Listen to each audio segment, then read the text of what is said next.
안녕하세요. 과학으로 보는 세상시. 오늘도 알면 알수록 재밌고 유익한 과학 이야기와 함께 찾아왔습니다. 요즘 기사나 광고, 특히 화장품과 건강식품에 관한 기사나 광고를 보면요. 이 단어가 많이 등장하거든요. 혹시 어떤 건지 아시겠어요? 저는 화장품이나 건강기능식품하고 친하질 않아서 좀 생소한 분야인데요. 창현 씨는 어떠신가요? 광고 같은 거 많이 보면은 막 천연, 바이오 이런 딱 봐도 건강에 좋을 것 같은 단어들이 많이 떠오르는데요. 그러니까 가까이 다가가고는 있는데요. 네. 바로 마이크로바이옴인데요. 들어보셨나요? 네, 저도 들어봤습니다. 창현 씨는 어떠세요? 저도 광고에서 막 요즘 엄청 핫하다고 들어봤어요. 네. 그래서 오늘의 주제 준비했습니다. 우리의 건강과 밀접하게 관련되어 있는 마이크로바이옴의 세계로 오늘 떠나봅니다.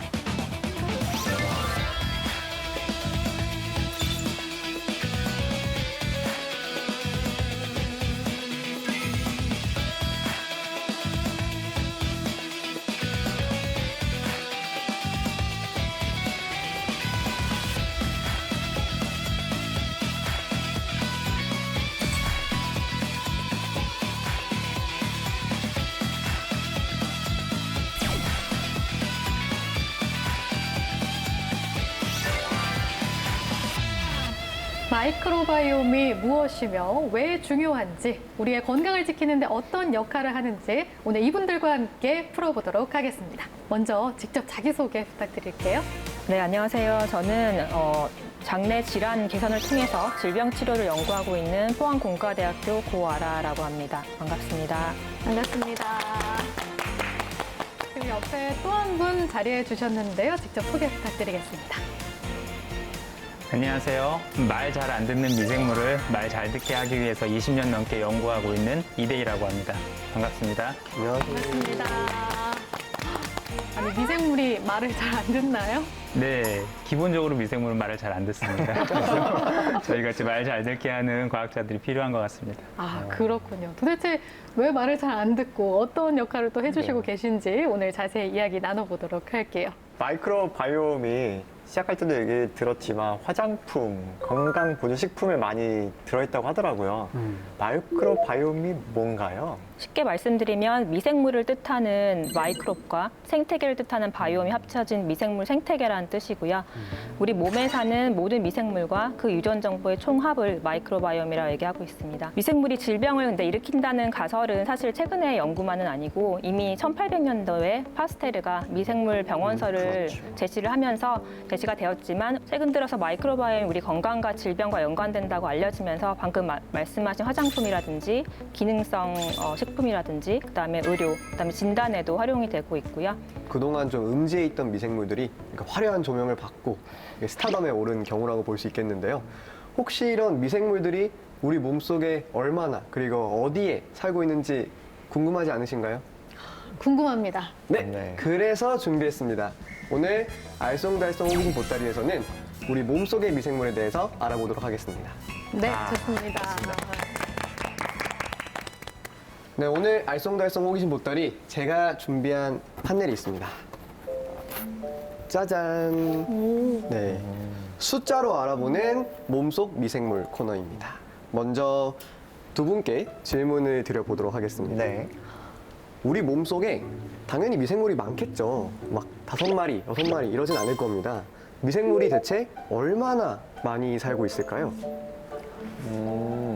아니, 억 단위로 얘기하지 않나요? 그렇죠? 네.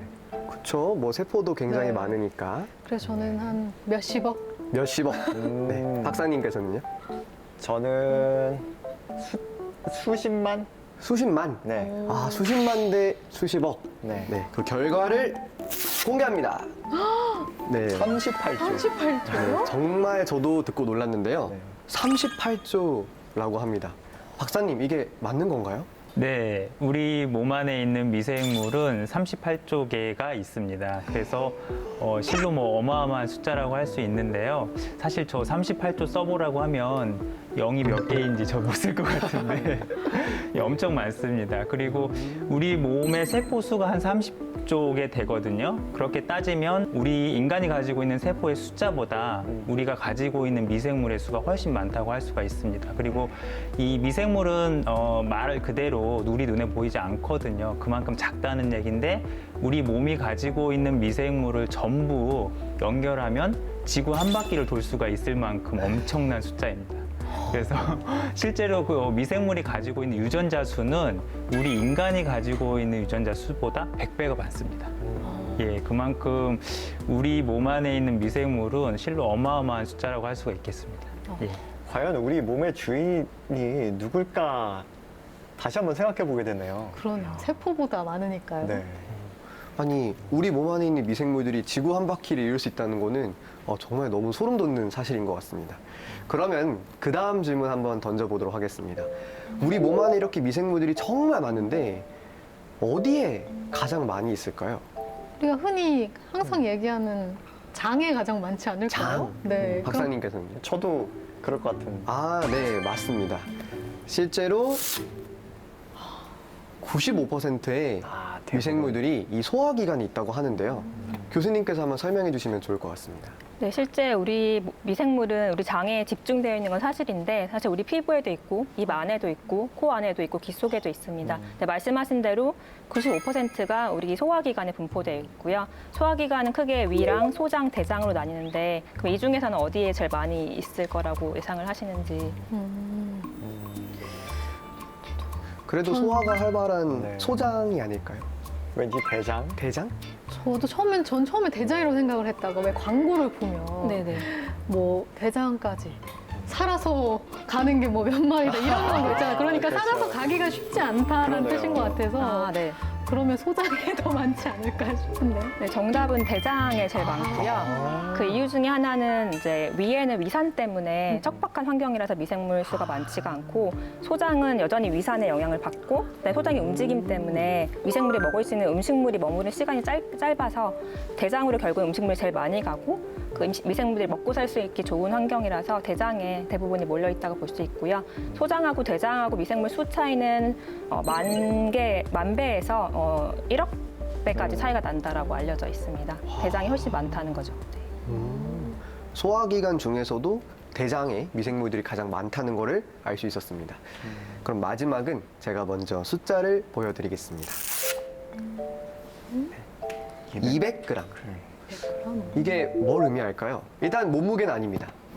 그 미생물 수 무게를 다 합치면 혹시 200g인가요? 네, 정답입니다. 네. 교수님께서 설명해 주신 것처럼 이제 우리 몸 전체의 미생물이 사실 분포하는데 장 속에 이제 90% 이상의 미생물이 살고 있습니다. 근데 이제 이 장 속에 살고 있는 미생물의 무게를 굳이 따지자면 200g 정도 되고요.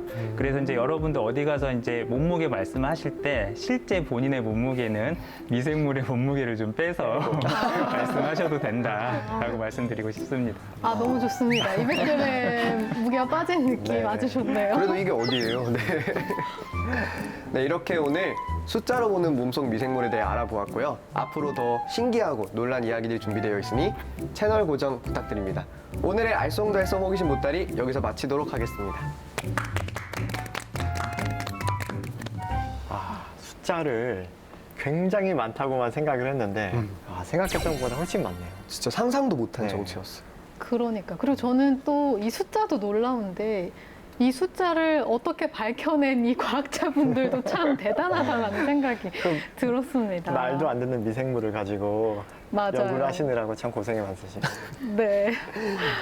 근데 이 몸속에 있는 미생물들, 우리가 뭐 흔히 세균이라고 하잖아요. 근데 또 세균이라고 하면 기분이 좀 별로거든요. 우리가 이걸 가지고 있어도 되나 싶고. 미생물들, 우리가 세균이라고도 하는데 어떤 역할을 하고 있고 우리가 어떻게 받아들여야 되는지 궁금합니다.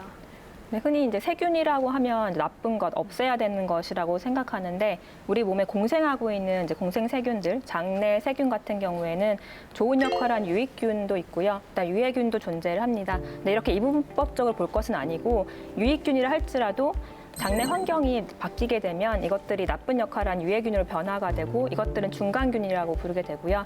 흔히 건강한 사람의 장에는 85%의 유익균과 15%의 유해균이 존재한다고 알려져 있고 이 균형이 유지가 되는 게 중요한데 이 균형이 깨져서 유익균이 감소하고 유해균이 증가하는 상황이 되면 여러 질병과 연관성이 있다는 것들이 알려지고 있습니다. 그러면 그 유해균이 더 증가했다는 건 우리가 어떻게 알 수 있나요? 일단은 최근에 이런 여러 가지 분석 기술이 발달되면서 저희가 미생물의 유전 정보를 분석을 할 수가 있거든요. 그래서 그것들을 통해서 유해균이라는 걸 예측을 할 수도 있고 유익균이라는 걸 예측을 할 수가 있는데 사실 이제 아까 말씀드렸다시피 이들이 워낙 성질이 빨리빨리 변하기 때문에 정확히 반드시 얘는 유익균이다, 반드시 유해균이다 하기는 어려운 부분은 있습니다. 네. 그러면은 소위 말하는 장 트러블 같은 경우는 이 장 안에 있는 유해균과 유익균이 막 전쟁을 해가지고 유해균이 승리를 하면은 몸이 아프고 이런 건가요? 여러 상황을 들 수가 있겠는데 그러니까 유해균이 좋아하는 환경이 있고 유익균이 좋아하는 환경이 있다라고도 얘기를 하거든요. 그래서 예를 들면 산도가 높아야 되고 그다음에 산소 농도는 낮아야 되거든요. 근데 그 유해균들은 보통 산소 농도가 높은 환경에 살아남고 우리 몸의 유익균들은 산소 농도가 높으면 이제 죽어버리는 상황인데 근데 그런 밸런스가 깨지는 상황이 오면은 이제 유해균이 더 증식을 해서 유익균이 감소하는 상황이 오고 이것들이 결과적으로 이제 질병에 기여를 할 수도 있겠죠. 사실 장 속에 있는 미생물의 종류는 굉장히 다양합니다. 말씀하신 대로 세균도 있고 우리가 흔히 아는 효모나 곰팡이 이런 류들도 많이 있습니다. 하지만 이제 제일 중요한 거는 이 다양한 미생물들의 균형입니다.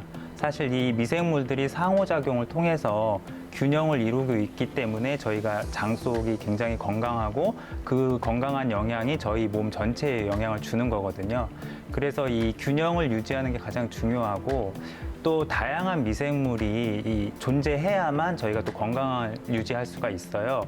어느 특정한 세균이나 효모나 이런 것들이 우점하게 되면 그로 인해서 발생하는 또 부작용들이 있습니다. 흔히 마이크로바이옴 연구하시는 분들은 이 미생물들의 균형을 굉장히 중요하게 생각하고 있어서 이 부분을 유지할 수 있는 것들이 새로운 어떤 그 마이크로바이옴을 이용한 우리 건강 증진에 도움이 될 거라고 생각을 하고 있습니다. 역시 이 마이크로바이옴이 앞서서 인체 내의 미생물 생태계라고 했잖아요. 역시 생태계에서는 균형이 가장 중요한 것 같습니다. 그럼 그 균형이 깨지게 되면 질병이 생길 수가 있잖아요. 그런 질병들은 주로 장내 질병들일까요? 어떤 종류의 질병들이 생길까요? 그 장 속 미생물의 균형이 깨지게 되면 제일 먼저 이제 발생하는 질병은 아무래도 장과 관련돼 있습니다. 그래서 이제 대표적으로 염증성 장 질환이 있고요. 염증성 장 질환에는 이제 요새 많이 우리나라도 환자가 증가하고 있는데 크론병이라든지 민감성 대장 증후군이라든지 이런 것들이 발생할 수 있거든요. 그런데 이제 미생물은 사실 장 속에 있다고 해서 장에만 영향을 주는 것이 아닙니다. 뇌를 포함해서 우리 신체 전부 어느 기관이나 다 영향을 줄 수 있기 때문에 사실은 최근에는 자폐라든지 우울증, 진짜 미생물과는 전혀 관계가 없을 것 같은 질병도 미생물과의 상관성이 속속 밝혀지고 있거든요. 그래서 장 속 미생물의 균형이 깨지게 되면 상당히 많은 우리가 앓고 있는 질병과 연관이 되어 있다고 말씀드릴 수 있겠습니다. 아니 어디 다른 데 위치해 있는 미생물 때문이 아니라 장 속 미생물의 균형이 깨져도 뇌질환이 발생할 수 있다는 건가요? 예, 이렇게 생각해 보시면 될 것 같아요. 그러니까 장 속에 살고 있는 미생물도 우리 사람처럼 생활을 하고 있거든요. 네. 그래서 자식도 번성시키고 그 다음에 스스로 생활하면서 어떤 물질도 만들어내고 그런데 그 물질들이 흡수돼서 피를 타고 돌아다니면서 전신으로 이제 영향을 줄 수가 있어요. 이제 그런 것들이 뇌에 갔을 때는 치매라든지 우울증이라든지 자폐에도 영향을 줄 수 있는 것으로 최근 연구를 통해서 밝혀지고 있습니다. 그래서 어쩐지 미생물들이 요즘 일약 스타덤에 오른 이유가 정말 상관없어 보이는 질병과도 다 관련이 있다는 게 밝혀지면서부터네요. 그러면 예. 뇌 질환 말고도 혹시 또 중요한 관련된 질환 같은 건 없을까요? 사실 이제 장내 미생물이 굉장히 관심을 받게 된 계기가 있습니다. 그게 2006년도에 그 제프리 고든이라는 미국의 워싱턴대 교수님께서 비만과 미생물이 상관관계가 있다는 연구를 하셨어요. 그 연구를 좀 설명을 드리면은 뚱뚱한 쥐하고 정상인 쥐가 있었어요. 그런데 이 뚱뚱한 쥐에 있는 대변의 미생물을 정상인 쥐에 옮겨줬을 때 이 정상인 쥐가 뚱뚱해졌어요. 그래서 이제 그 가설을 세운 게 이 장 속에 있는 미생물과 비만이 상관관계가 있을 것이라는 가설을 세우셨고요. 이거를 검증하기 위해서 한 번 더 실험을 하셨는데 일란성 쌍둥이가 있었어요. 일란성 쌍둥이라 하면 보통 DNA가 거의 일치되기 때문에 이렇게 외모라든지 이런 것들이 비슷하거든요. 그런데 한 분은 좀 비만이셨고 한 분은 비만이 아니셨어요. 그런데 이분들의 장 속에 있는 미생물을 똑같이 실험 동물 쥐에게 옮겨줬더니 비만인 쌍둥이에서 옮겨진 미생물을 가지고 있는 쥐가 더 빨리 비만이 됐어요. 그래서 이제 이 두 가지의 실험을 통해서 비만과 미생물이 우리 몸이 가지고 있는 미생물이 상당히 상관관계가 있다는 것이 밝혀지면서 전 세계적으로 굉장히 좀 충격을 주셨죠. 저희같이 미생물을 연구하는 과학자들에게. 그 뒤로 이 마이크로바이옴과 건강의 상관관계에 대한 연구가 굉장히 촉발됐다고 보시면 되겠습니다. 마찬가지로 당뇨에서도 이제 그 무균지랑 그냥 일반지랑 봤더니 혈당 조절 능력이 무균지가 더 뛰어나더라. 라는 게 보였고 실제 마이크로바이옴 인식을 통해서 혈당 조절이 영향을 받더라라는 게 나오면서 마이크로바이옴과 이제 당뇨병과의 연관성도 보고가 되었고 그 이후에 이제 스웨덴 그룹과 중국 그룹에서 각각 당뇨인 사람과 비당뇨인 사람의 마이크로바이옴 분석을 했더니 차이가 나더라라는 걸 보여주면서 당뇨와 마이크로바이옴의 이제 연관성 연구가 상당히 많이 진행이 되었습니다. 근데 연관성이랑 이제 인과관계는 상당히 다르다고 볼 수가 있는데 쉽게 예를 들자면 저희가 이제 날씨가 추우니까 사람이 없잖아요. 근데 그렇게 저희는 인과관계를 알고 있는데 그거를 사람이 없으니까 날씨가 춥다라고 잘못 해석하는 상황이 생길 수가 있잖아요. 마이크로바이옴도 마찬가지인데 당뇨 환자에서 마이크로바이옴 변했다 했을 때 마이크로바이옴 변화했기 때문에 당뇨가 유발됐는지 아니면 당뇨이기 때문에 마이크로바이옴 변했는지 이런 인과성에 대한 이제 연구 방향이 중요해졌고요. 제가 했던 연구 중에 하나가 당뇨 환자가 마이크로바이옴 만들어내는 물질이 우리 혈액을 타고 이동을 해서 이것들이 당뇨를 일으킬 수 있다는 것을 보였었고 그다음에 이것이 당뇨병 치료제인 약물의 효과를 억제할 수 있다는 그 원인 결과를 규명한 연구를 최근에 제가 진행한 적이 있었습니다. 그러면 그러한 연구들이 인과관계를 어쨌든 좀 보여주는 셈이 됐네요. 네, 한 가지 좀 덧붙여서 말씀을 드리면은 뇌질환과 관련해서는 실제로 우리나라 그 서울대학교 의대팀에서 알츠하이머 병과 장내 미생물이 상관관계가 있다는 것을 실험적으로 검증한 예가 있습니다. 실제로 알츠하이머 병은 뇌에 베타 아밀로이드하고 타우 단백질 축적으로 이제 유발된다는 것이 알려져 있는데요. 이 알츠하이머 병을 앓고 있는 쥐에게 정상인 쥐의 장내 미생물을 옮겨줬을 때 이 뇌 속에 축적됐던 베타 아밀로이드 단백질과 타우 단백질의 축적이 감소된다는 것을 보여줬거든요. 그래서 이런 상관관계는 규명이 됐지만 이제 왜 그런지에 대한 연구는 더 추가적으로 해서 밝혀야 될 상황입니다. 예. 그럼 이 연구들이 어떤 원인 결과를 밝혀내는 것뿐만이 아니라 향후의 치료를 위한 연구에도 도움이 많이 되겠네요. 예, 그렇다고 볼 수 있고요. 그래서 마이크로바이옴 연구가 아직 갈 길이 멀긴 하지만 결과적으로는 우리 인간의 건강 증진을 위해서 어떻게 활용될 수 있는지에 대한 연구로 규결될 것 같습니다.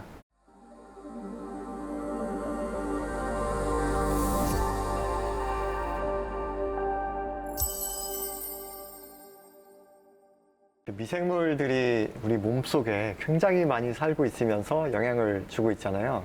잘 안 보이는 곳에 있어서 그 활약을 잘 몰랐는데 오늘 들어보니까 굉장하네요. 그래서 오늘은 미생물의 발견의 역사에 대해서 이정원의 장박사에서 알아보도록 하겠습니다. 자, 그러면 먼저 제가 사진을 한 장 보여드리고 시작하겠습니다.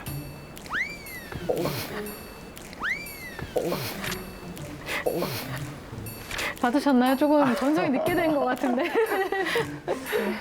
굉장히 시간차가 있었습니다. 이 사진을 잘 보시면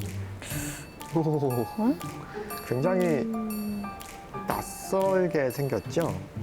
잔뜩. 열쇠, 자물쇠 뭐 이런 거 네, 아닐까요? 약간 그런 느낌도 들고요. 찌르면 아플 것 같아요. 아, 뾰족하고. 이게 1600년대 유럽에서 르네상스 시대가 지나가고 과학혁명의 시기가 오던 그때 즈음에 발명된 무언가입니다. 그 당시에 망원경하고 요게 발명이 됐어요. 둘 다 네덜란드에서 발명이 됐고요. 이것이 바로 안톤 반 레베누크가 만든 현미경이에요. 아니 이게 현미경이에요? 이게 현미경이에요. 제가 알던 현미경하고 좀 다른데. 그렇죠. 완전 다르게 생겼죠. 여기 뭐 열쇠 구멍 같이 생긴 조그만 구멍 보이시나요? 네. 여기에 렌즈가 있고요. 그 앞에 살짝 이렇게 올라와 있는 요게 네. 초점을 딱 맞추면 여기에 있는 물체를 그 렌즈로 눈을 대고 관찰하게 되는 거예요. 그래서 이 초점 거리가 1mm, 2mm, 3mm 굉장히 짧거든요. 네.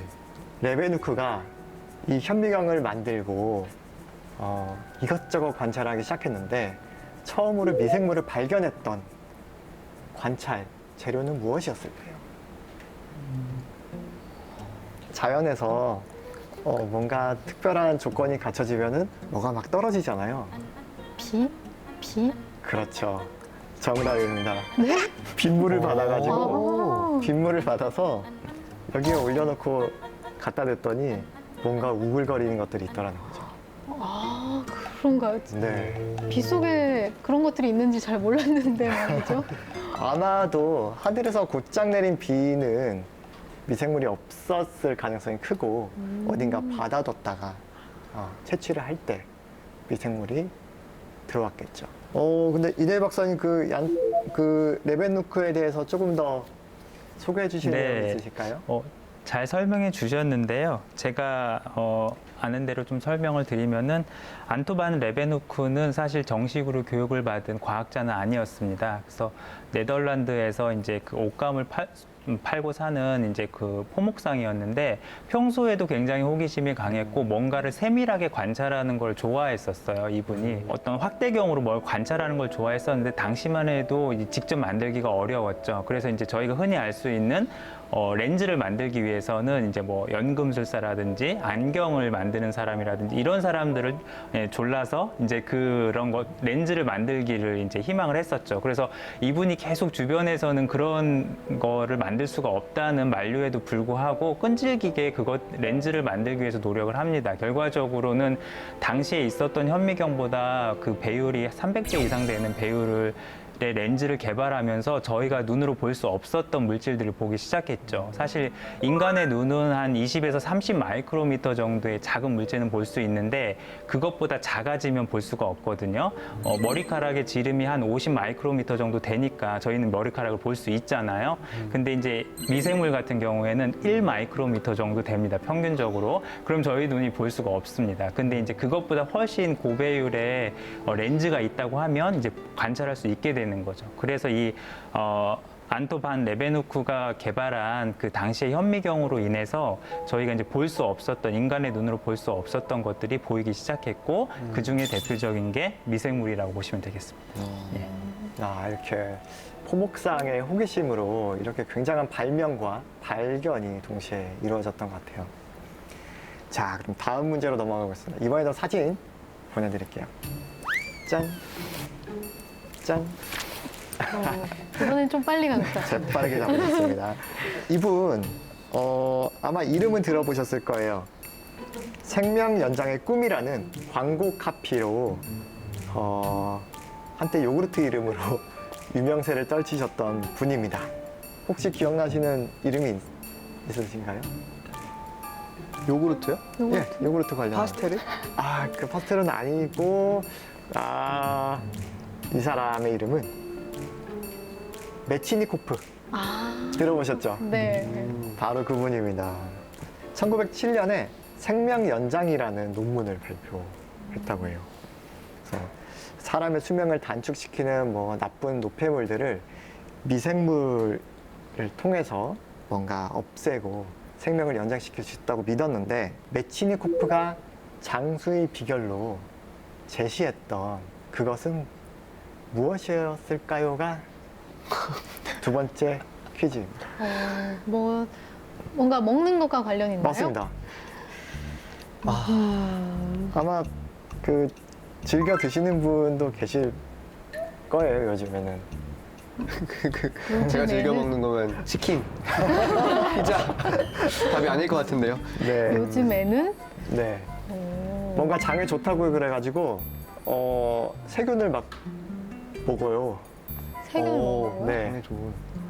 아주 좋은 거라고 해가지고 막 먹는 게 있습니다. 장, 네. 된장, 고추장. 자, 모르겠는데요? 오늘의 주제는 미생물이고 네. 이 정답은 유산균입니다. 유산균을 그때 당시에 어떻게 먹었죠? 유산균이 뭐 이렇게 있었나 보죠. 네. 퍼먹었나 보죠. 하긴 뭐 치즈 이런 데도 많이 들어있을 거고요. 유산균을 처음 발견한 사람은 말씀하셨던 파스텔이에요. 1857년에 이미 발견을 했으나 그것이 뭔가 몸에 좋다거나 그런 생각을 못했던 거죠. 그렇지만 이 메치니코프가 유산균을 섭취하면 뭔가 건강이 좋아진다는 것을 발견하고 자기도 꾸준히 섭취를 했다고 합니다. 고하라 교수님께서 이 유산균, 메치니코프 이야기를 좀 더 들려주실까요? 그러니까 메치니코프가 이제 불가리아 지방에서 일하는 동안에 그 지역 사람들을 관찰했더니 특정 지역에 있는 사람들이 100세 이상 살더라는 것을 보면서 뭔가 생활 습관이랑 연관이 있겠다 해서 이들의 식습관을 봤더니 발효유를 맨날 마시는 것을 보고선 발효유 안에 뭐가 있는지를 봤어요. 그랬더니 락토바실러스 불가리투스라는 균이 있다라는 걸 발견을 하고 이것이 생명 연장의 핵심일 것이다라는 것을 제안을 하면서 이것이 대석 특필되고 이제 유산균 강풍이 이제 불게 된 것이고요. 본인 자신도 이제 바이오유를 맨날 마셔가지고 오래 살려고 노력을 했는데 100세까지는 아니고요, 71세까지 살았다고 합니다.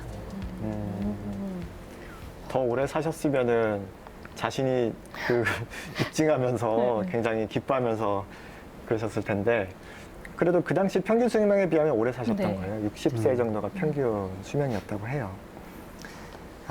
그래서 결과적으로 아주 오래 전에 장내 균과 건강과의 관계를 얘기한 메치니코프 이야기까지 알아보면서 오늘의 잡학사진을 마치도록 하겠습니다.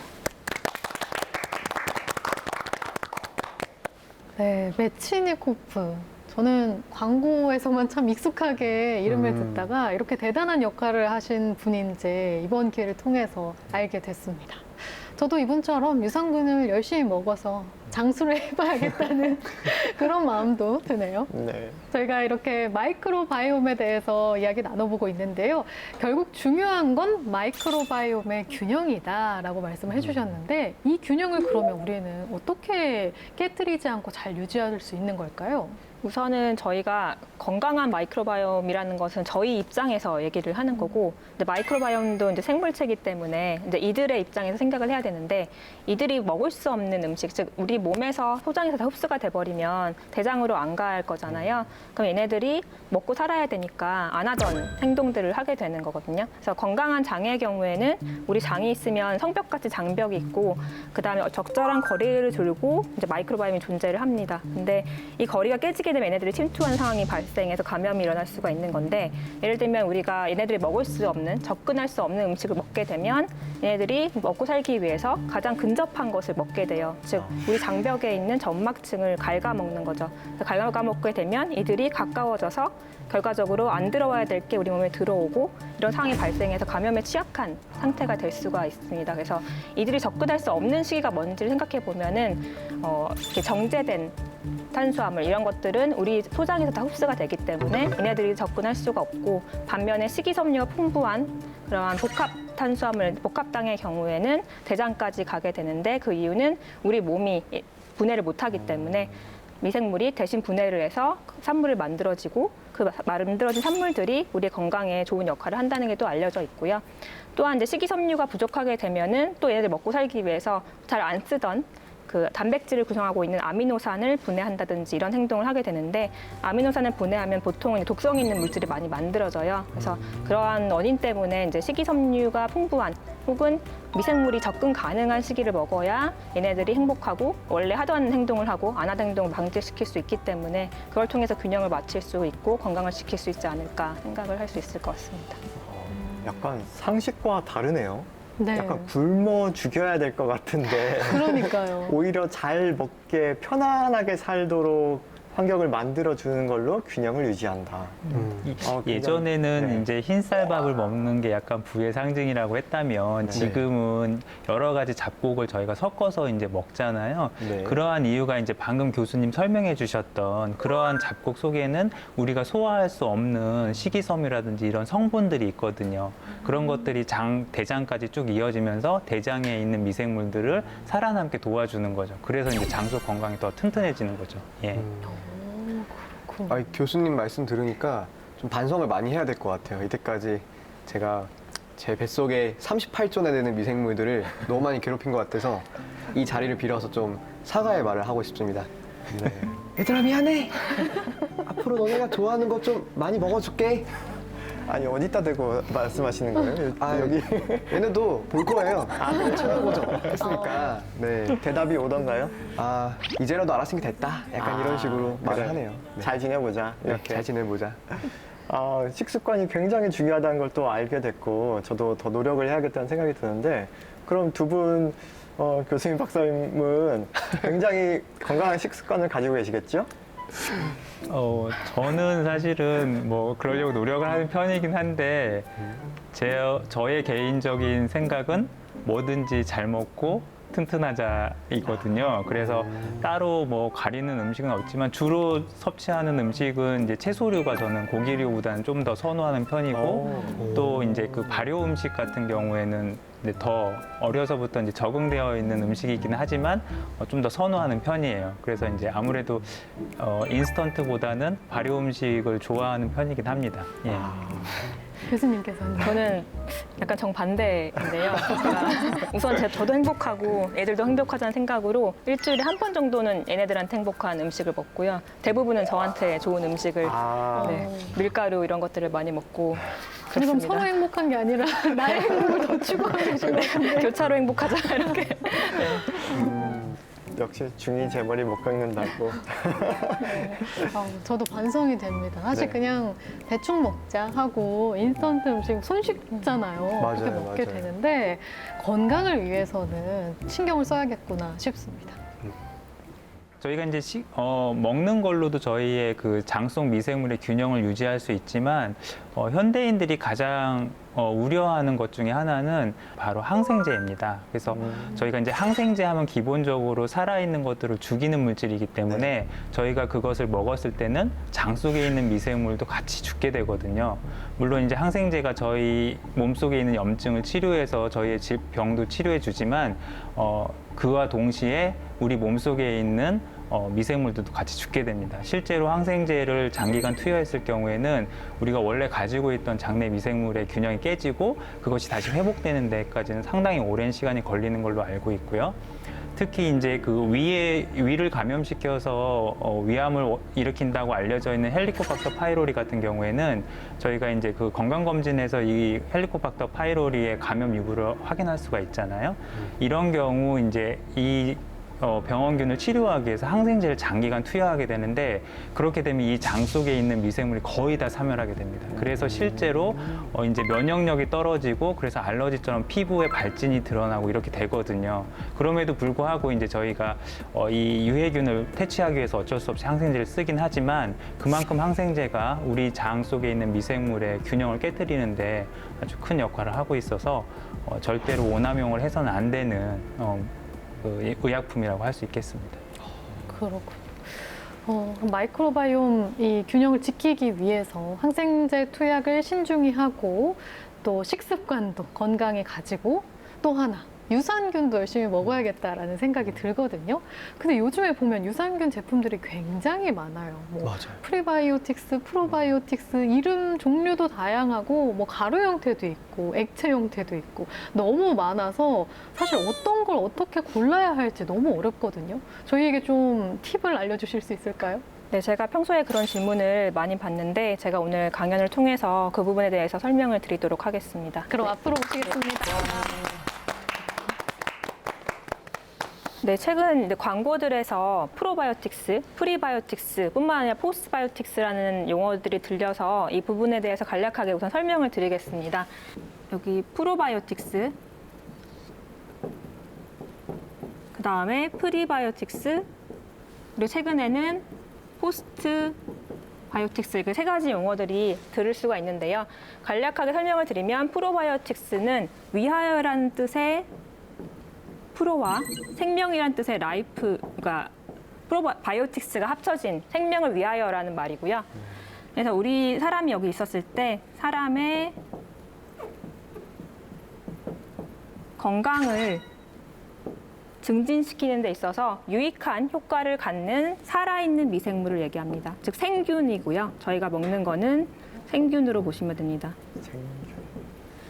그리고 프리바이오틱스의 경우에는 프로바이오틱스나 우리 몸의 유익균의 성장을 도와줄 수 있는 영양분으로 보시면 되고 예를 들면 식이섬유 같은 것들이 바로 프리바이오틱스입니다. 포스트바이오틱스는 가장 최근에 나오고 있는 마이크로바이옴 관련 개념인데요.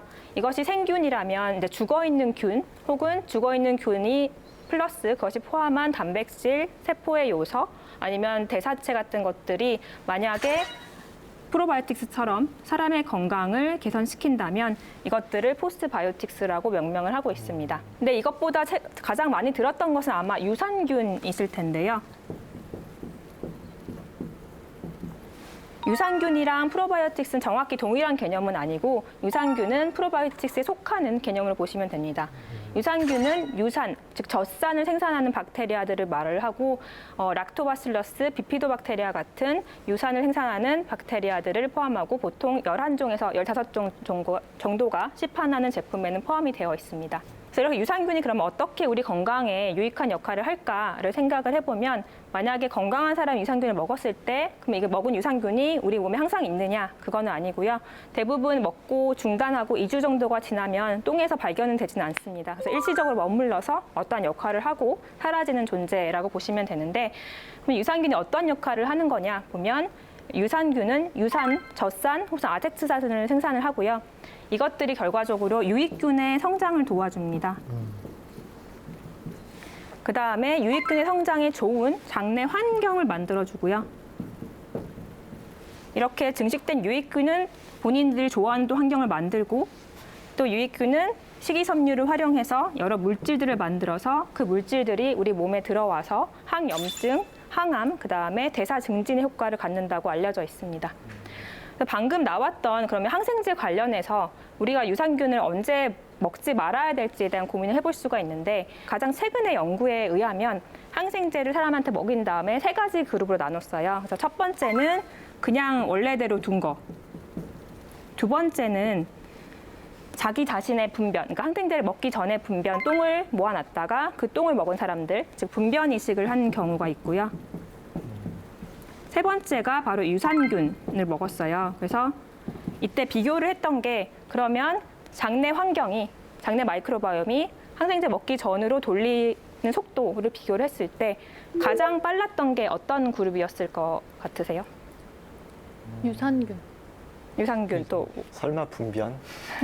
설마 분변을 그냥 냅뒀을 때 오히려 냅뒀을 때 3가지 다 나왔는데 연구 결과에 의하면 자기 자신의 분변이 1등이었고 그 다음에 그냥 뒀을 때가 2등. 가장 꼴등이 유산균이었습니다. 그래서 기존의 생각과 달리 영구적으로 실험적으로 증명을 해본 결과는 항생제에서 우리 장이 망가졌을 때는 오히려 유산균이 원래 장 상태로 복구시키는 것을 억제한다라는 게 보고가 되었었고요. 그 다음에 또 하나 저희가 생각을 해봐야 되는 점은 예를 들면 감염에 취약한 아까 장내 장벽을 말씀드렸는데 장벽이 망가진 상황에서는 아무리 좋은 균이라고 할지라도 우리 몸에 들어온 이상 그건 감염이겠죠. 그래서 폐혈증 위험이 있기 때문에 그런 분들에 대해 한해서는 유산균 섭취를 좀 조심하셔야 되지 않을까라는 것을 생각을 해볼 수가 있습니다.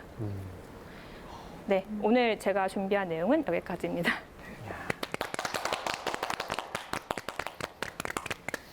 아니, 교수님 강의 들으면서 가장 인상적이었던 게 분변 이식이었어요. 네네. 아니, 약간 되게 놀라운데 대체 어떻게 그 분변을 다시 이렇게 하는 거죠? 그게 네. 사실 그 부분 제가 좀 설명드릴 수 네. 있을 것 같은데 분변 이식은 사실 좀 우리말로 해석하다 보니까 좀 약간 오해의 소지가 있는 단어입니다. 근데 실제로는 건강한 그 성인의 분변에 있는 미생물만 다시 분리해내서 그 질환이나 질병을 앓고 있는 환자의 장에 옮겨주는 거거든요.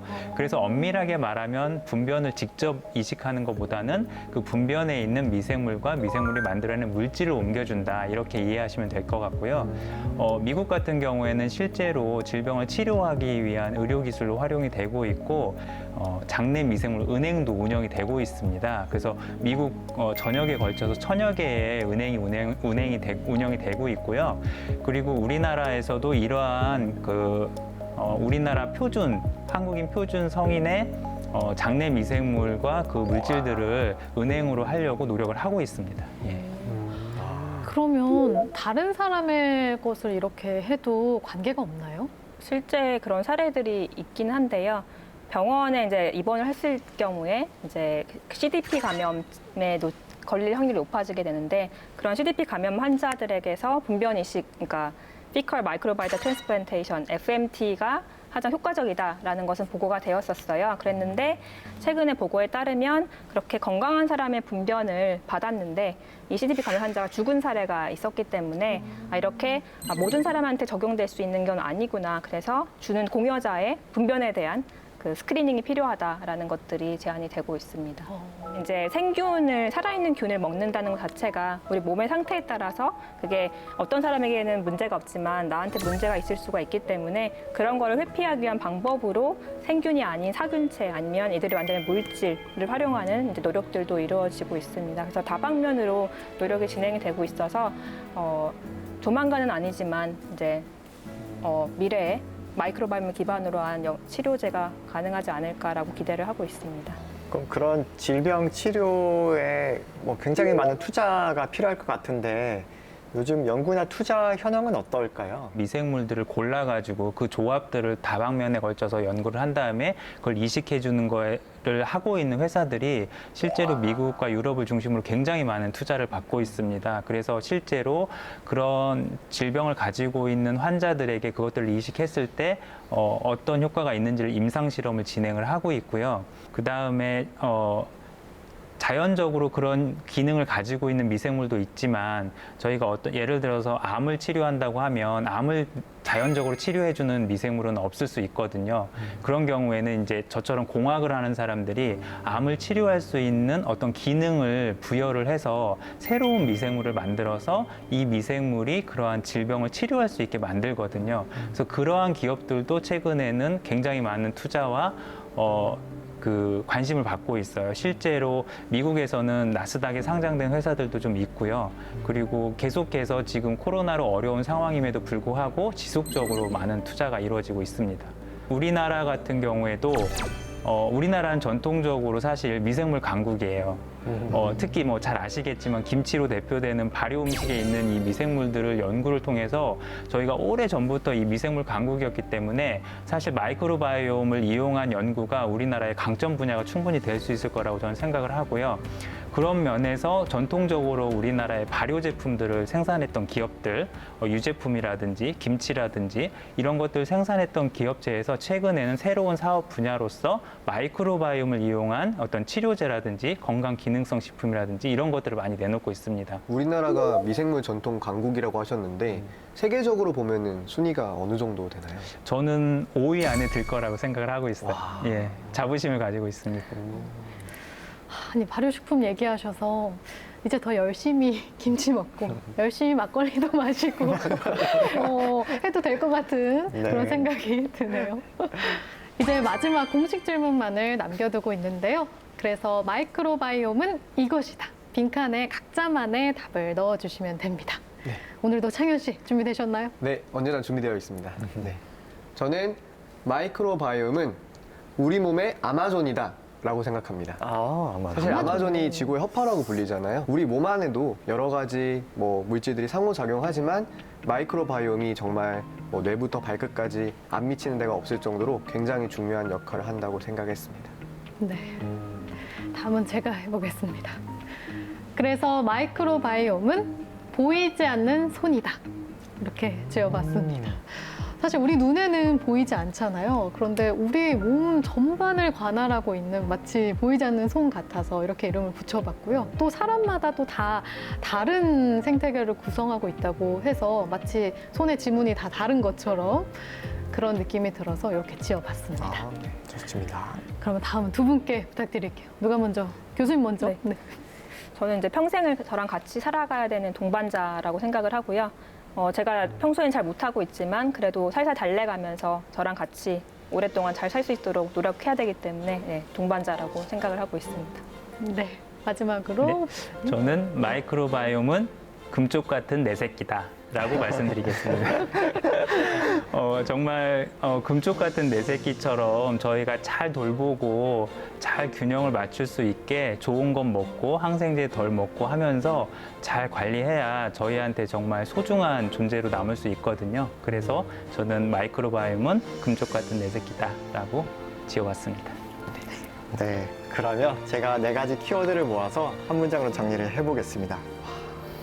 마이크로바이옴은 우리 몸속 아마존 생태계에 살고 있는 보이지 않는 동반자이자 금쪽이다.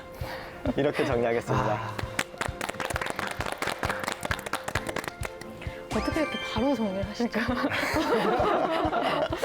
너무 놀랍습니다. 신기하시죠? 우리 몸속에 있는 미생물들, 세균이라는 생각에 반감을 가지기도 했지만 결국 사람과 공생관계를 유지해야만 우리도 건강히 지낼 수가 있습니다. 네, 우리가 유전자를 바꿀 수 없지만 마이크로바이옴은 얼마든지 바꿀 수 있습니다. 건강한 생태계를 만들기 위해서 노력해야겠습니다.